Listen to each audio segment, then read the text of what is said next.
Hey everyone, welcome back to The Prompt. I'm Jim Carter, and today we've got a trending topic that's got all the tech bloggers talking. Imagine a future where artificial intelligence doesn't only represent something that we use, but that we could incorporate into our daily lives. Something that thinks for us and learns like us. At least that's what Mark Zuckerberg and Meta aim for with their latest venture. We're going to talk about artificial general intelligence, or better known as AGI. So this isn't just about developing more advanced AI inside of Meta, because OpenAI and others have been working on this for some time. It's about potentially sharing them with the world. To understand what AGI truly is, let's start at the top. Unlike existing AI, which begins and ends on a specific task, AGI is like a massive leap forward. It's an AI that can understand, learn, and then apply knowledge the same way humans do. That's right, think of it as an AI that could potentially do anything that we can do. Now Meta, but we'll keep calling it Facebook, is bringing in some of the best minds from two of its AI research teams, FAIR and Gen AI, to dive into this project. They've been working on a project named Llama 3, their next-gen model, and are pouring GPU resources into it. But here is where it gets even more interesting. According to what Zuckerberg recently stated about his position on this, artificial intelligence and the metaverse are mutually dependent on each other. He envisions a time when smart glasses aren't just fashion accessories, but kind of a looking glass into a world where everything you see is augmented. Now, I know that sounds terrifying, but consider a world where it's possible. It sounds complex, right? Of course. This pursuit has been happening by private companies for some time. But this is why I want to talk about it today. Zuck is now talking about open sourcing AGI. This means that if Meta actually manages to crack the code, they might just wind up sharing it with everyone. This approach of open sourcing is wildly different than the other tech giants who guard their AI developments very close. This decision could democratize AI, making it available to all.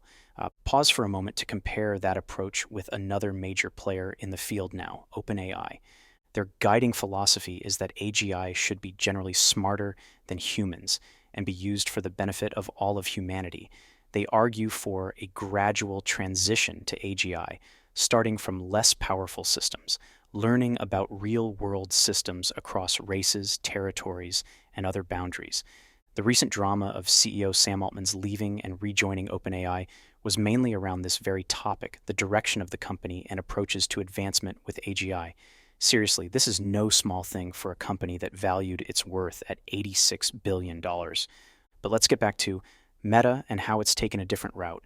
Its AGI development involves massive investment in AI infrastructure, involving the purchase of state-of-the-art NVIDIA H100 GPUs. And only the biggest players can afford investments like this when it comes to the complex calculations required by AGI systems development. Meta's grand plan also links AGI development with the metaverse, envisioning a virtual space where AI amps up human interactions and digital experiences.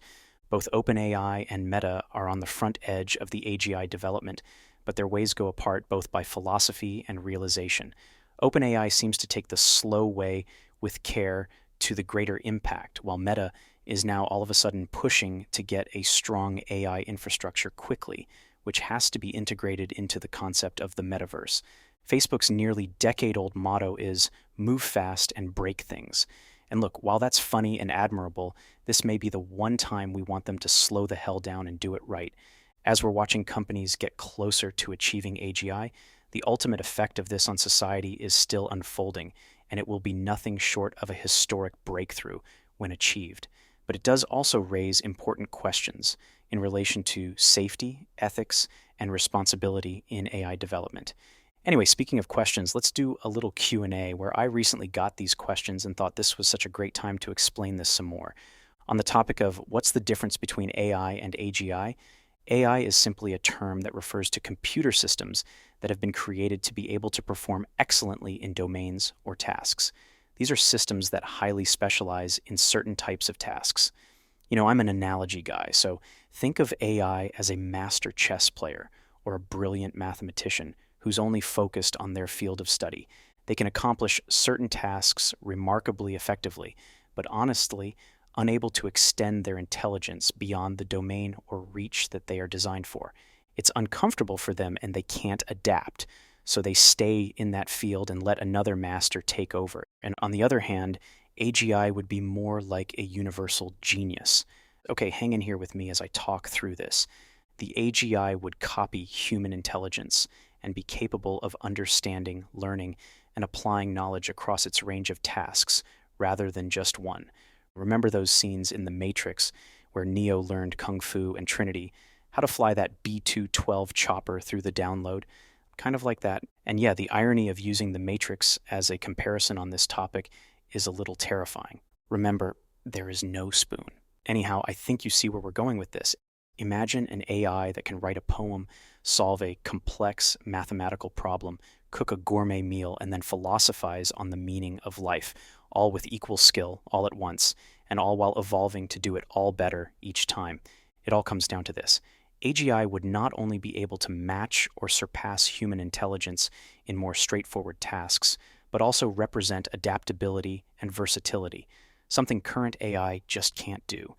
All right, another question that came up: what are some benefits of AGI?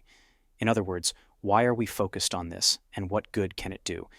First up, let's talk about problem-solving abilities. AGI is like a super brain. Imagine an AI that could analyze all the medical research available worldwide and come up with solutions to diseases like cancer. This kind of broad-spectrum problem-solving ability could lead to unprecedented breakthroughs in numerous fields. Then there's autonomy and adaptability. AGI operates on its own without needing us to hold its hand. It can adapt to new situations and data types, making it seriously versatile.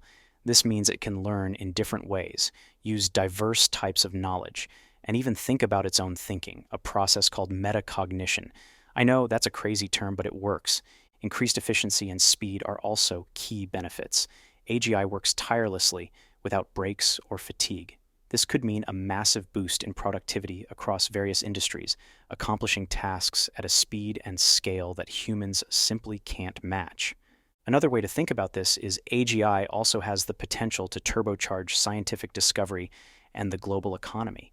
It's not just about doing things faster, it's also about pushing boundaries of what's thought to be possible, and that can lead to significant advancements in a relatively short period. All right, that's probably enough big tech talk for one show.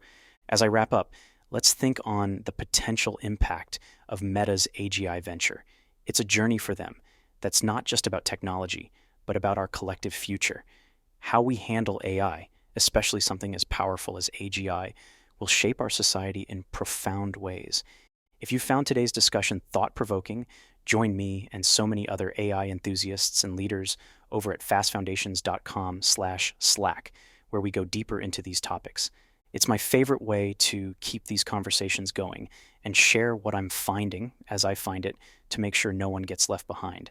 It's pretty cool, you guys. I opened this private community just a few months ago, and we just hit 50 members. It's a spot where I'm sharing all the great stuff I find, my own projects I'm building.